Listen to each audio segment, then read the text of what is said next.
Pemilikan caravan ni sebenarnya macam korang beli sebuah kereta baru. Sebab bila register, korang akan dapat number plate yang berbeza.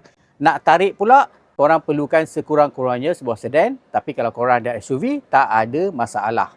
Road tax dia murah je, RM60. Tapi insurans bermula RM1,000 hingga RM3,000. Caravan ni adalah dalam bentuk CBU dari Jerman dan datang dengan waranti selama setahun untuk apa yang ada dalam kabin ni dan 3 tahun untuk sebarang leakage. Waranti leakage ni penting sebab memandangkan RV ni sentiasa bergerak. Bila bergerak flexing tu, masalah kebocoran mesti akan berlaku. Tapi korang jangan risau sebab pihak Asia RV dah buat R&D dan memang sesuai untuk cuaca di Malaysia. Harga caravan untuk yang demo unit ni adalah RM225,000. Tapi kalau korang nak beli yang baru, harga dia bermula RM285,000. Memang sesuai lah kalau korang dah bosan duduk kat flat tu kan. Tak suka jiran-jiran yang kepoci tu.